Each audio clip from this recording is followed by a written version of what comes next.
विद्या अपने अहंकार और स्वाभिमान के साथ धीरे धीरे अभीरा के सामने खड़ी होती है। उसने हाथ जोड़कर माफी मांगने का नाटक तैयार किया है, लेकिन हर कोई जानता है कि यह सिर्फ दिखावा है। फाइनली अरमान ने अभीरा के लिए स्टैंड लिया और यह साबित किया कि उसकी संवेदनशीलता और न्यायप्रियता उसे किसी भी कठिन परिस्थिति में सही दिशा में खड़ा करती है। दादीसा की तबीयत अब धीरे धीरे सुधर रही है और घर का माहौल कुछ हद तक सामान्य होने लगा है। लेकिन यह सामान्यता केवल अस्थायी है, क्योंकि आने वाला ट्विस्ट इस परिवार के लिए और भी कठिन और अधिक भावनात्मक होने वाला है।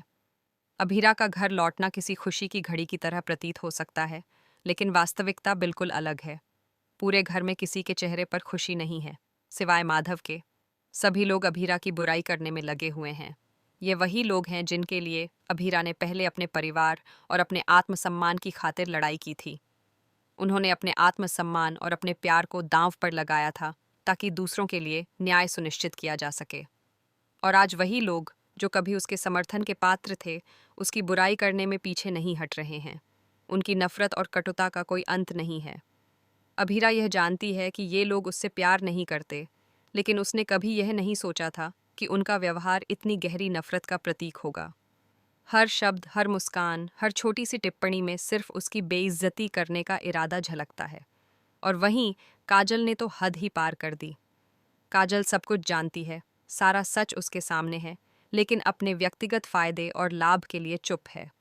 वह चाहती है कि अभीरा इस घर से चली जाए, ताकि वह अपनी योजनाओं को बिना किसी बाधा के आगे बढ़ा सके। उसने विद्या को कहा कि अभीरा को इस घर से निकालो, वरना तुम्हें खुद ही बाहर निकलना पड़ेगा। यह दिखाता है कि काजल की गिरावट कितनी गहरी हो चुकी है और अब वह केवल अपने स्वार्थ की चिंता करती है, मानवीय मूल्यों की नहीं। इसी बीच दादीसा का इलाज घर में ही चल रहा है। यह स्थिति घर के बाकी सदस्यों के लिए चिंता और तनाव का कारण बनती है। मायरा का वीडियो कॉल आता है और अभीरा तुरंत छुप जाती है। वह नहीं चाहती कि मायरा को कुछ पता चले और उसे हर्ट हो। यह दिखाता है कि अभीरा का दिल कितना संवेदनशील है और वह दूसरों की भावनाओं का ख्याल रखती है, भले ही उसके खुद के परिवार में लोग उसे समझने के बजाय उसकी बेइज्जती कर रहे हों। कमरे में विद्या भी आती है, यह देखने के लिए कि कहीं अभीरा कुछ गड़बड़ी तो नहीं कर रही। लेकिन उसकी छोटी सी गलती और उसके पैर लगने से प्लग निकल जाता है, जिससे दादीसा को सांस लेने में परेशानी होती है। यह घर के अंदर की तनावपूर्ण और संवेदनशील स्थिति को और भी जटिल बना देता है। अरमान कमरे में आता है और तुरंत अभीरा को ब्लेम करता है, धक्के मारकर उसे बाहर निकालने लगता है। लेकिन माधव समय रहते आता है और अभीरा को बचाता है।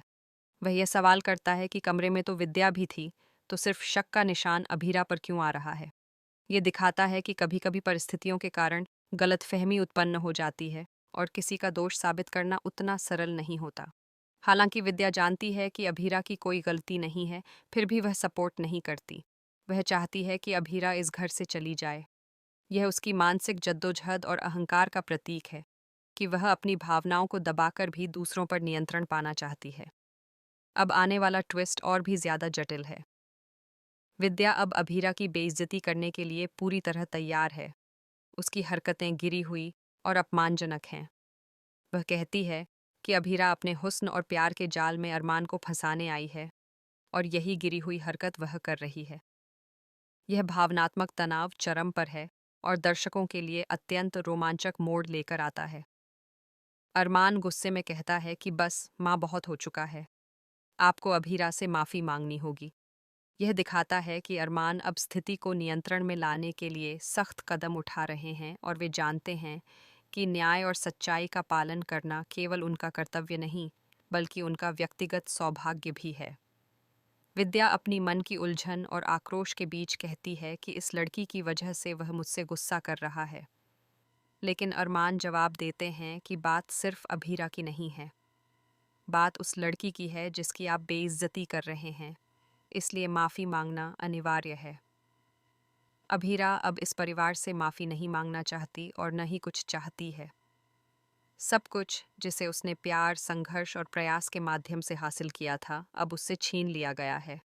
लेकिन दादीसा की वजह से वह इस घर में रुकी हुई है, वरना उसके लिए घर में रहने का कोई मतलब नहीं है। आने वाले ट्विस्ट में दर्शक यह देखेंगे कि दारिसा अब उठकर आएंगी। रोज रोज हर पल अभीरा को बेइज्जत किया जा रहा है और अब यह सीमा पार हो चुकी है। दारिसा की एंट्री इस कहानी में न्याय और सच्चाई की आवाज लेकर आएगी। वह उन लोगों का सामना करेंगी जो अभीरा की बुराई करने में लगे हैं और उन्हें यह एहसास दिलाएंगी कि अन्याय और नफरत का समय समाप्त हो चुका है। यह कहानी केवल एक टीवी शो की घटनाओं का विवरण नहीं है, बल्कि यह दर्शाती है कि कैसे परिवार, स्वार्थ, प्रेम और न्याय के बीच संघर्ष होता है। यह कहानी संवेदनाओं और मानसिकता के गहरे पहलुओं को उजागर करती है। दारिसा की एंट्री, अरमान की न्यायप्रियता, अभीरा का साहस और विद्या का अहंकार सभी मिलकर एक ऐसा परिदृश्य बनाते हैं जिसे देखने में दर्शक पूरी तरह डूब जाते हैं। अंततः यह ट्विस्ट दर्शकों को यह सोचने पर मजबूर करेगा कि न्याय और अहंकार के बीच संघर्ष हमेशा रंग लाता है। यह दिखाता है कि सच्चाई और साहस का साथ देने वाला हमेशा न्याय की दिशा में कदम बढ़ाता है।